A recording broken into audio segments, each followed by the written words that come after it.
Alamin wa bihi nasta'inuhu ala umuri dunya wa din wa ala alihi wa sahbihi ajma'in amma ba'du faqala tabarakallahu ta'ala ya ayyuhalladzina amanu taqullaha wa qulu qawlan sadida yuslih lakum a'malakum wa yaghfir lakum dhunubakum wa may yuti'illaha wa rasulahu faqad faza fawzan 'azima Allahumma la ilma lana illa ma 'allamtana wa anfa'na ala ma 'allamtana wa 'allimna ma yanfa'una wa zidna ilma Rabbi syrah li sadri wa yassir li amri wa hlul 'uqdatam min lisani yafqahu qawli amma ba'du. Usikum bi taqwallah faqad fazal muttaqun. Ikhwani fillah, Bapak Ibu yang dimuliakan Allah, kita bersyukur malam hari ini Allah pertemukan kita di masjid yang kita cintai dalam rangka thalabul ilmi, meningkatkan ilmu, iman dan melakukan ketaatan kepada Allah SWT.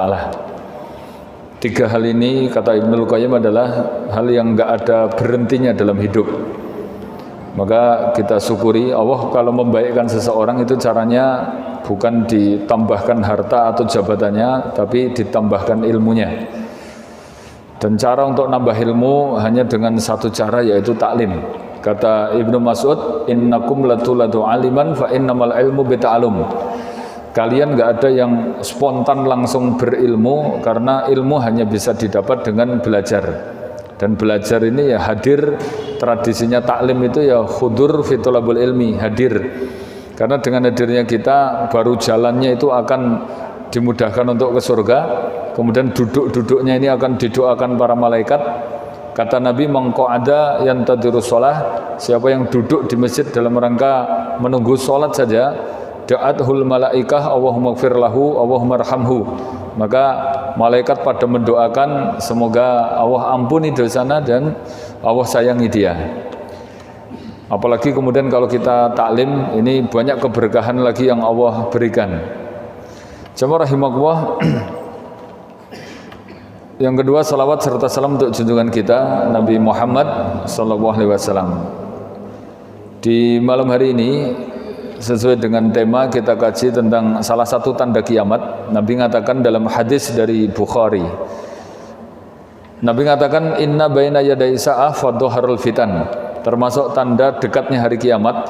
Artinya kalau kiamat sudah dekat, nanti ada fenomena, ada kejadian, yaitu banyak fitnah, wa qati'ur rahim, kemudian banyak pemutusan kerabat, wa su'ut tijarah, kemudian perdagangan yang buruk, hatta tusyarikul mar'atu az-zawjiha fit tijarah, sampai banyak perempuan itu terlibat dalam perdagangan suaminya sehingga perdagangan jadi rusak.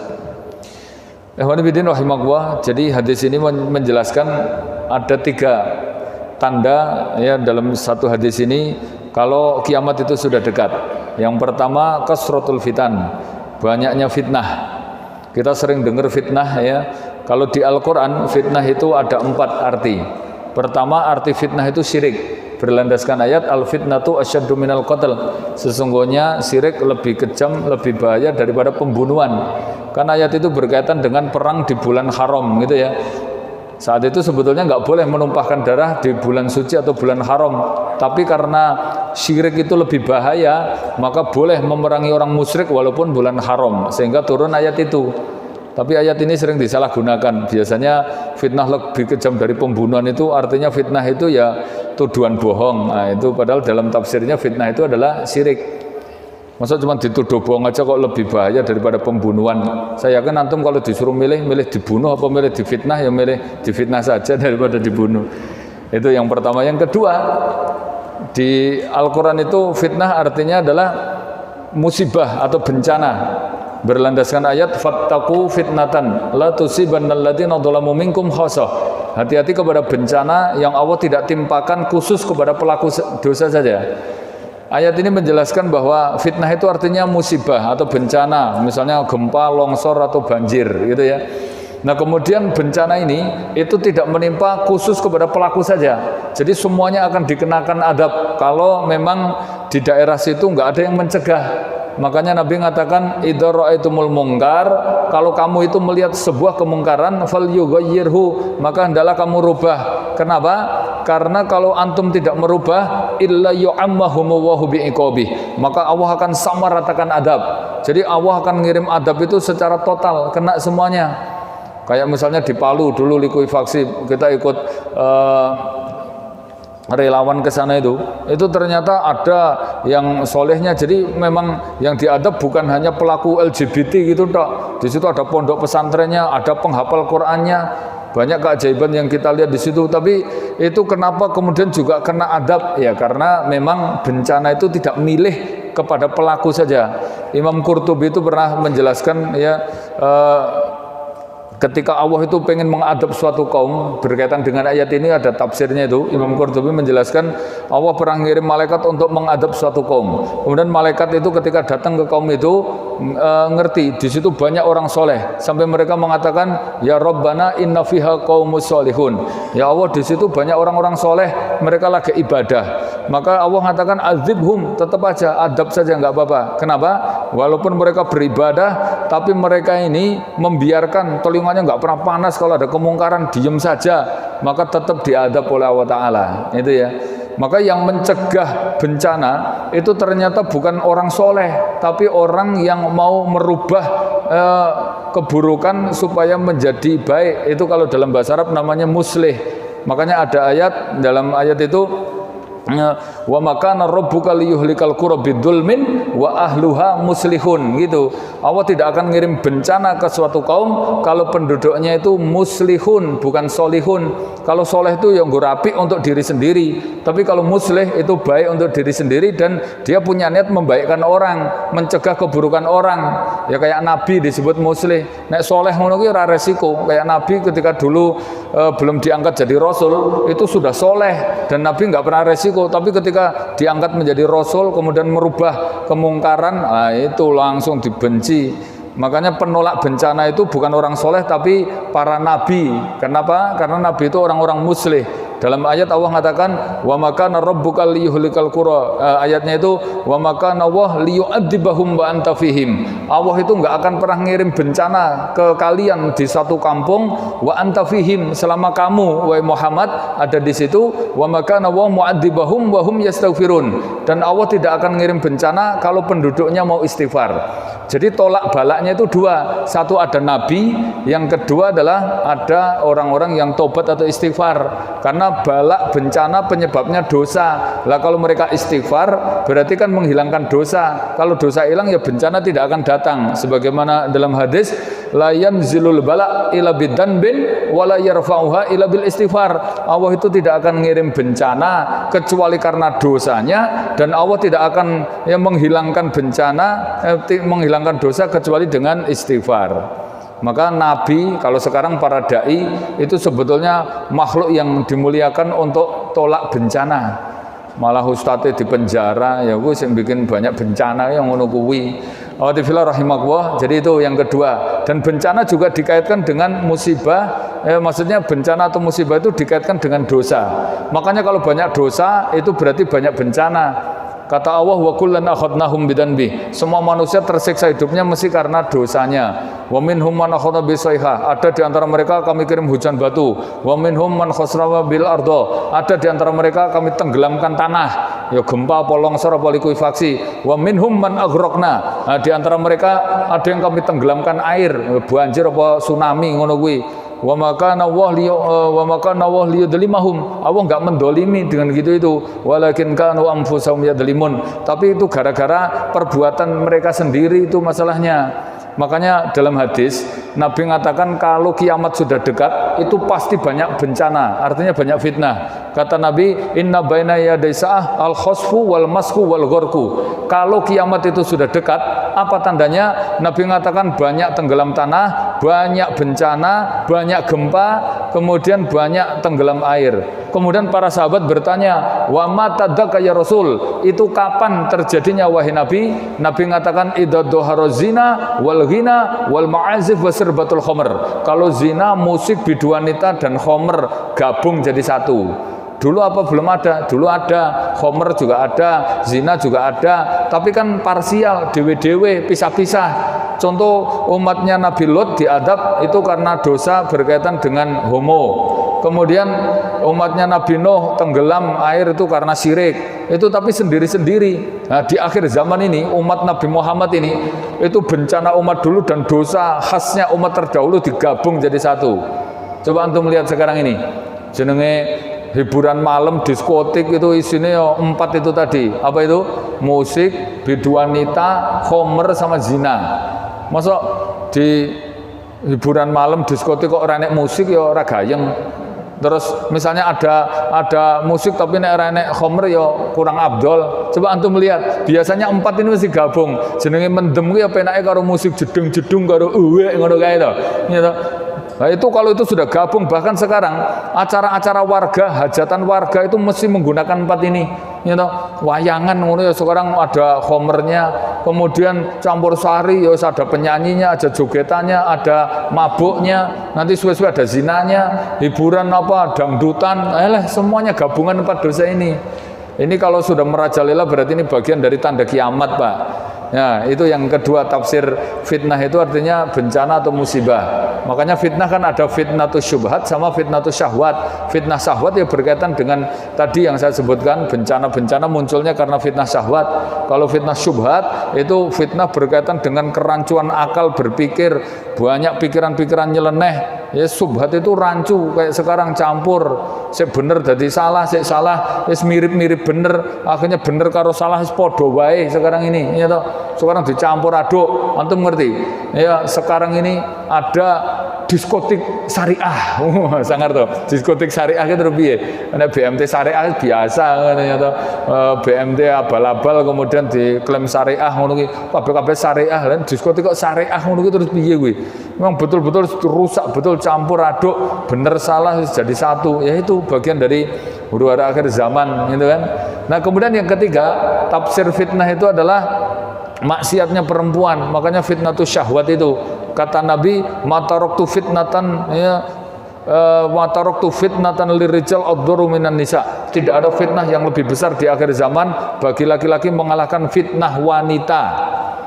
Nah, maka kalau banyak wanita yang sudah pamer aurat, itu berarti tanda kiamat. Nabi mengatakan, inna baina yaday sa'ah, termasuk tanda dekatnya kiamat apa? Duhril kasiyatin ariyatin mumilatin. Kata Nabi, munculnya perempuan-perempuan yang pakaiannya itu tembus pandang, ariyatin itu terbuka, mumilatin melenggak-lenggok, nek diringkes pakaian seksi ngono wae. Ya toh? Itu kata Nabi, ru'ussahunna ka'hnibati buhtin, kepala mereka seperti punuk unta. Itu kalau kamu lihat sekarang itu di jalan-jalan sudah muncul kayak gitu, yaitu tanda kiamat.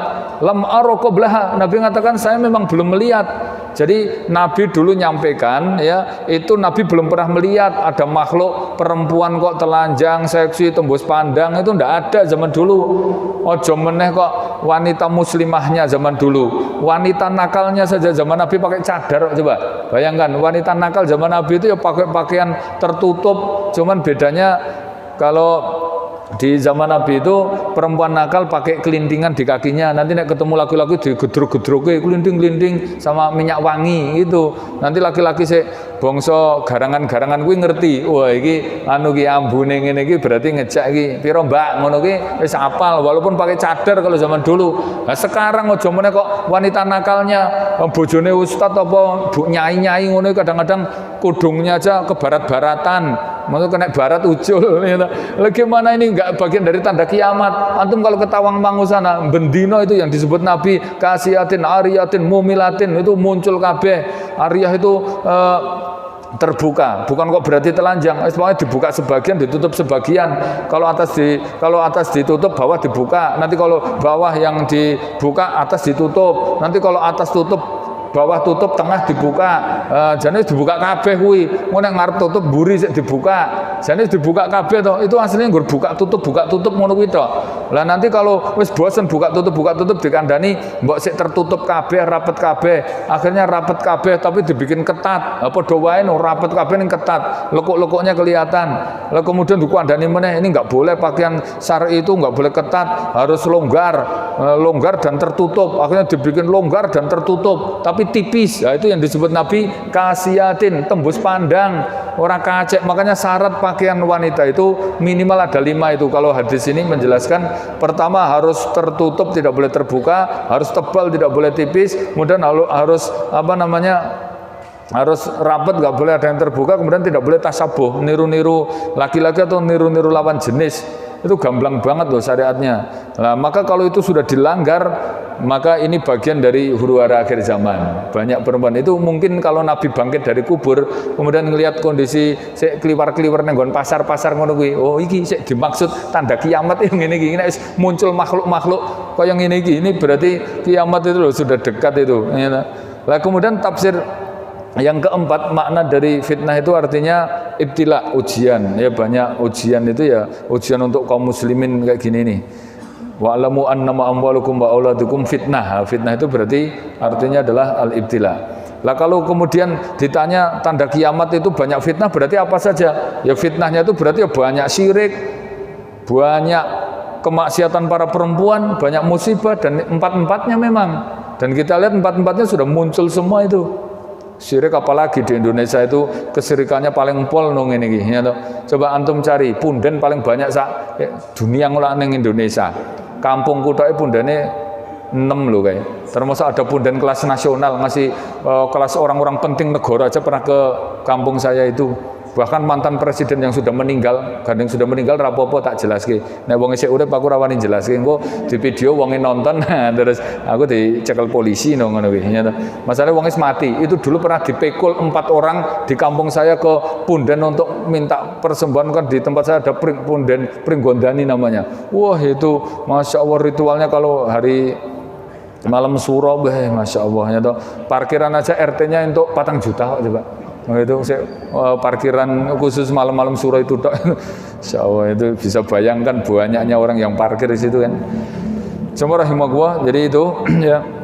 Nomor 1 kasratul fitan. Yang kedua, hadis ini menjelaskan bahwa tanda kiamat itu adalah qati'ur rahim. Kalau banyak fenomena pemutusan kerabat, sama saudara putus, padahal di kalangan aktivis saja sudah muncul, itu sudah deket itu kiamatnya. Masuk sama saudara muslim, saudara kandung, kemudian memutus kerabat. Memutus kerabat itu maksudnya dia sampai kemudian tidak menunaikan hak dan kewajiban saudara muslim. Itu patokannya memutus kerabat itu begitu Pak. Misalnya gini, antum kesroh sama saudara, itu selama masih hubungan hak saudara muslim terpenuhi, misalnya ngundang ya tetap datang, kemudian sakit ya tetap nengok, kemudian misalnya minta nasihat tetap dinasehati, kemudian kalau meninggal ya tetap takziah, itu berarti kita masih dimaafkan oleh Allah Ta'ala. Tapi kalau kemudian sama saudara, kemudian sampai putus, itu maka ini yang dimaksud pemutusan kerabat yang menjadi tanda kiamat itu begitu. Sampai kemudian sakit aja nggak mau nengok, kemudian ngundang nggak mau datang. Nah, itu sudah antum walaupun soleh kayak apapun, kalau sampai begitu itu maka sholatnya nggak diangkat ke langit. Nabi mengatakan salah satu la turfa'lahu sholatuhu. Ada 3 golongan yang sholatnya itu tidak diangkat ke langit fauqa ra'si, bahkan walaupun cuma di atasnya saja, nggak dicatat malaikat. Siapa itu? Yang pertama, man amal qaum wa hum lahu karihun. Siapa yang ngimami suatu kaum dalam waktu sholat itu, tapi jamaahnya pada nggak suka. Nah itu sholatnya si imam ini nggak dicatat malaikat itu. Mulane aku wegah ngimami ngene iki. Anak sik pinter-pinter kok ngimami kok jamaah ora seneng. Swara kaya ngono ngimami malah ra kecatet malaikat lagi ya. Makanya nek kira-kira urung layak dadi imam kuwi rasa ngengkeng dadak dadi imam barang ya. Kira-kira anak sik pinter-pinter ngono mbok itu diutamakan. Bukan yang paling tua tapi yang paling fasih bacaannya. Walaupun tuwek, walaupun sik mbau reksa masjid to, nek kira-kira memang makhrot matobii dawa cendhek kleru ngono mbok wis ngalah karo sik cah nom-nom kuwi ya to. Nek kata Jawa saya ngelingan dulu pas di Malang itu, karena dia sik wakaf masjid, kemudian pokoknya kudu imam padahal sampingnya ada pondok tahfidz, imamnya bagus banget itu, tapi dia tetap ngimami. Lagune munggah mudun tok lho kuwi. Bismillahirrahmanirrahim munggah, Ar-Rahmanirrahim mudun. Malik Yaumiddin munggah meneh. Lah masih bunek aku ngono imam ngene iki piye ngono. Ya to lagune nggur munggah mudun tur nek kha dadi ka, nek ka dadi kha. Alhamdulillah alkamdu, bahasan iya ka malah iya ha. Lah jadi risih ngono krungu ngono kuwi. Mulane gare jengkel makmum ngono kuwi imame ora catet malaikat itu. Nah yang kedua Pak, ini perempuan, kata Nabi imra'atin batat wa kana zaujuha sakhitun 'alaiha. Perempuan yang dia tidur kemudian kondisinya dia kisruh sama suaminya belum dapat ridho, lah kok dia kemudian sampai tidur ngorok-ngorok barang aku yang gumenung kisruh karo bojone iso turu barang ngono kuwi wong wedok. Itu salatnya enggak dicatat malaikat itu. Nah, yang ketiga siapa? Rajulani, dua saudara, yatakhafani, yang mereka ada ikatan darah, ikhwan atau ikatan nasab, ini kan silaturahim dah. Qati'ur rahimu bainahum, tapi dia memutus kerabat. Padahal ada hubungan darah. Misalnya Mbak Yuadi, kakak adik atau bapak ibu, atau hubungan nasab, misalnya Pak D, Bude, Pak Lek, Bule, ponaan, nak dulur, atau hubungan karena munakahat, itu namanya rahim itu gitu. Munakahat misalnya mertua, besan, anak mantu. Itu kalau sampai antum putus, Pak, itu apapun yang terjadi ini tetap terkena laknat, karena hadisnya melaknatullah, Allah akan melaknat bagi orang-orang yang memutus kerabat. Bahkan kalau dia sampai mati kemudian tetap mutus dengan kerabatnya, padahal urusan-urusan sepele, Nabi mengatakan enggak masuk surga, la yadkhulul jannah qati'ur rahim. Bahkan kalau dia ikut pengajian, itu Nabi suruh mengeluarkan ning aku ora mentolong ngono kuwi. Dalam hadis kan innal malaikah innar rahmatullah la yanzil ala qaumin fihi qati'ur rahim. Sesungguhnya rahmat Allah enggak akan turun di suatu majelis yang di situ ada pemutus kerabat. Makanya untuk keluarga apapun yang terjadi pokoknya nyambung kerabat, walaupun antum dongkol, antum anyel, ya toh, itu tetap harus menyambung kerabat. Paling enggak itu yang nek dundang teko, nek sakit ya endak-endak. Sakit yang endai betul ya, itu hak saudara muslim loh itu. Apalagi kalau itu kerabat berarti double malah. Itu ini yang kedua, qati'ur rahim, memutus kerabat. Saya masalahnya ngerti, ada kelasnya ustadz, ini kakak adik, ya toh, sama-sama pengurus masjid, sama-sama aktivis, sama-sama saudara muslim dan kakak adik, rumahnya jejer. Itu bisa putus sampai kakaknya ini ngontrak di tempat lain kok, coba bayangkan. Wong hidup sama adik kandungnya, sama-sama aktivis masjid, sama-sama penggerak masjid, itu bisa nggak betah, kemudian sampai sekarang nggak hubungan sudah 3 tahun apa 3 hari raya ngono ora ketemu wong iki, aku gumun ya, masya Allah. Perkaranya sepele banget, urusan air, urusan ayam, urusan kucing gitu-gitu paling. Nek air itu karena adiknya kan adiknya nggak punya air, minta kakaknya itu airnya pakai PDAM. Terus kakaknya nggak punya anak, adiknya ini anaknya kecil-kecil 4. Lah terus adiknya iki minta air nggak pernah bayar, ngono kuwi. Ning make terus wong anak iki papat ki adus terus coba. Asik dia kan cuman berdua, paling mandi cuma 2 kali. Tapi sik bayar dia tuh bab air kayak ngono kuwi. Nek bab ayamnya kan adiknya ngopeni ayam to kuwi. Sik kakaknya resikan nggak pernah duwe open-open ngono kuwi.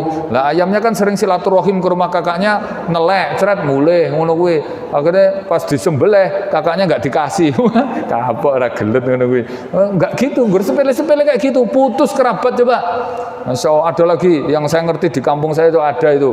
Gara-gara sendal, anaknya itu engkol-engkolan balang-balangan sendal, terus sendal di gua neng kalen, mboke ngamuk padu, kemudian sampai sekarang berapa tahun itu. Ya ora tekonan padahal kakak kandung. Itu sepele-sepele kayak gitu itu. Maka ayo kita longgarkan hati, nek bab ini kita banyak memaafkan, ya toh? Jangan sampai kemudian kita ikut terlibat bagian dari dosa besar ini.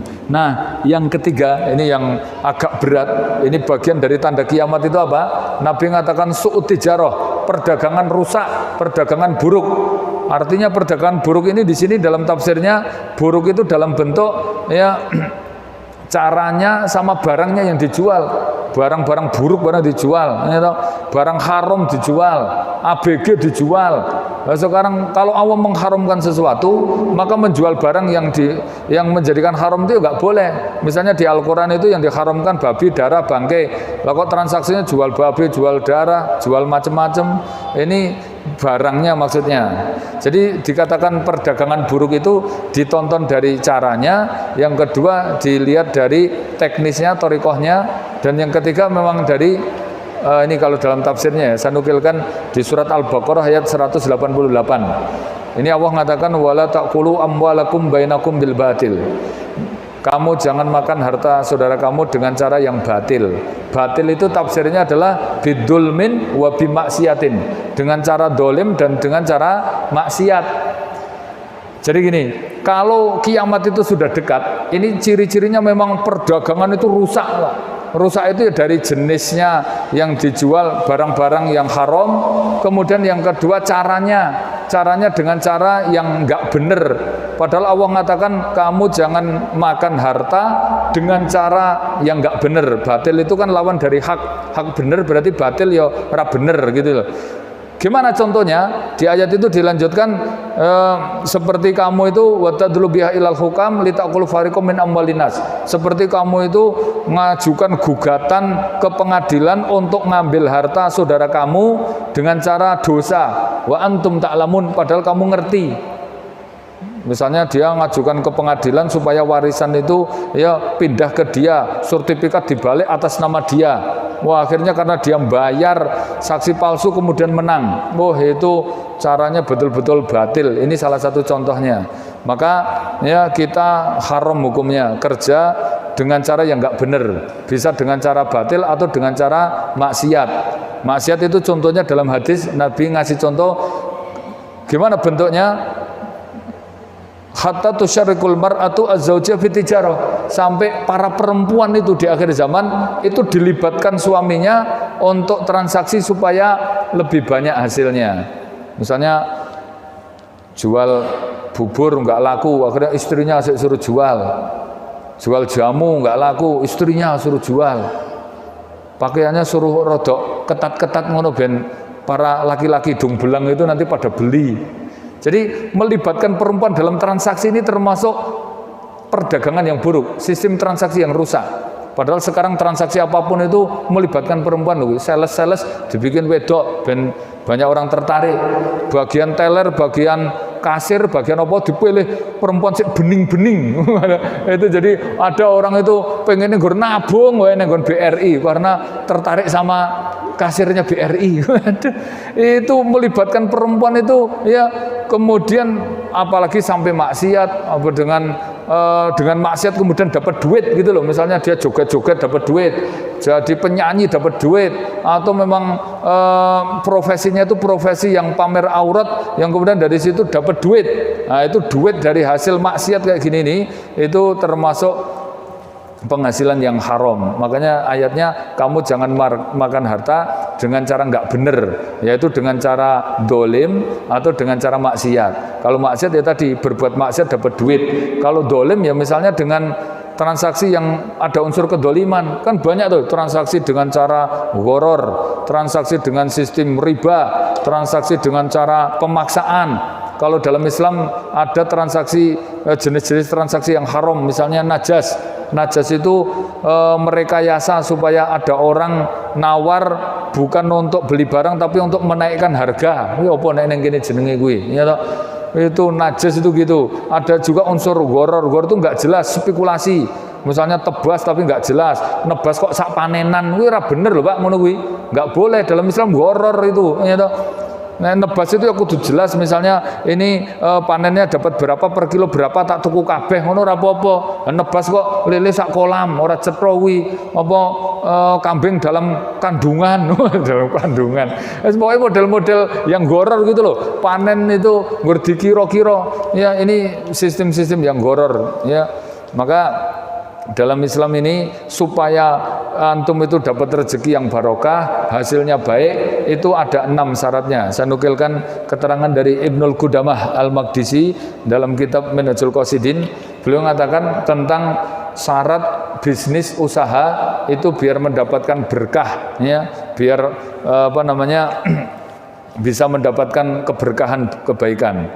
Karena efek dari makan harta haram itu kemana-mana sudah. Doa jadi nggak diterima, sholat ya jadi ibadah juga nggak diterima, perilakunya juga jadi rusak. Itu loh. Efek makanan itu berat betul loh, Pak.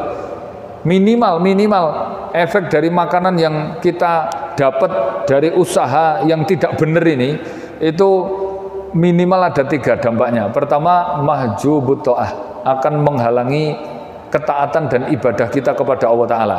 Antum ibadah getune kaya ngopo, tapi hasil makanan atau sumber pekerjaan itu dari cara yang enggak benar, itu Nabi mengatakan menjadikan ibadah kita tertolak. Nih, dalam hadis Nabi mengatakan, "Ma min rajulin yatahawwadu bimalil haram", siapa yang memasukkan satu suapan aja dari makanan dari sumber yang enggak benar itu tadi, latuqbal salatuhu arba'ina yauman. Salatnya 40 hari enggak diterima. Kalau jelas makanan haram atau sumbernya dari hal yang haram. Ini loh.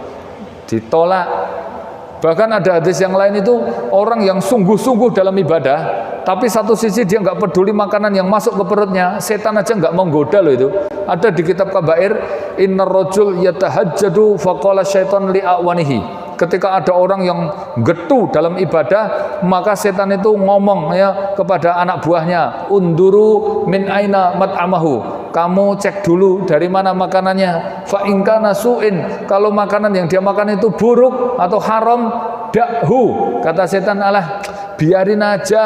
Fa inna yatahajjadur rajul ma'a aklil haram, karena pertentangannya seseorang lagi ibadah tapi satu sisi dia tidak peduli makanan yang haram ke perutnya. Apa kata setan ini? Layan fahu, itu tidak memberi manfaat. Ora ditompo, salatnya ora ditompo, dadak ngeceh-ceh keringet barang dadak digoda. Itu efeknya. Yang kedua doa, coba. Padahal doa itu senjata orang mukmin loh itu. Nek kaya macan ki senjatane yo cakar sama taring. Nek macan wis ora duwe taring, ora duwe cakar ya apa yang membuat kita takut. Nah, gue wani no gelut karo macan ompong karo sira ndek cakar ngono kuwi. Malah tak kon nyokot guluku iki mumpung tengeng ngene iki malah penak kok dipijiti no. Seperti ora enek untune. Senjatanya itu. Lah kalau antum itu senjatanya pakai doa. Lah kok kemudian doanya sudah enggak diterima gara-gara makanan haram loh, Pak. Nabi mengatakan ya orang tuh mbok capeknya kayak apa, kondisi kepepet kayak apa, walaupun dia safar sampai dia nangis-nangis mengangkat tangan ke langit toh. Itu kata Nabi, fa anna yustajabu lahu. Bagaimana saya terima doa model kayak gitu itu? Wa mat'amul haram, makananmu lo haram. Wa masrabul haram, minumanmu ya haram. Wa malbasu, pakaianmu ya haram. Wa ghudhiya bil haram, dan kamu dapat asupan gizi dari makanan haram. Fa anna yustajabu lahu. Ora bakal tak tompo doa kayak gitu itu. Ini berarti hadis ini menjelaskan kita wajib mensterilkan 4 hal itu. Makanan, minuman, pakaian, sama profesi kita itu. Kan hudiyah itu sumber pekerjaannya. Karena kalau makanan minuman itu dampaknya ke daging kita, itu tumbuhnya api. Kulun nabatit minal haram fannar aulabi. Kata Nabi, setiap daging yang tumbuh dari barang haram maka nanti jadi neraka, jadi api di akhirat itu. Terus kalau pakaian ya yang nempel ke tubuh kita kok haram, itu membuat ibadah kita tertolak loh, Pak. Jadi yang dibersihkan makanan, minuman, termasuk aksesoris, motor, pakaian. Ini belinya dari mana itu? Kalau kecampur dari duit yang haram, itu membuat ibadah kita tertolak. Imam Malik itu pernah meriwayatkan ya, salah satu hadis gini, man istara sauban bi asra darahim, siapa yang beli baju taruhlah harganya itu 10 dirham, wa fi samanihi dirhamun minal haram. Nah, di antara 10 dirham itu, Pak, ada 1 dirhamnya dari duit yang haram, ya latuqbal salatu madama ali, maka salatnya tidak diterima selama baju itu nempel di tubuhnya. Misalnya jenengan tuku kelambi regane 100.000, sik 80.000 duit halal, sik 20.000 duit haram, itu bikin baju sik dipakai untuk salat itu tertolak. Makanya sendal barang ngono ki tukune kudu duit bener, duit korupsi nggo tuku sendal, nggo tuku sarung, ya to gayane tuku motor nggo pengajian. Makanya ini betul-betul disterilkan dampaknya bahkan ke perilaku. Sampai kata Ibnul Qayyim ya, al-muru'ah al-mausulah ala maddubiha. Perilaku manusia, akhlaknya, kebiasaannya itu ternyata hubungannya sangat erat dengan makanan-makanan yang dia makan.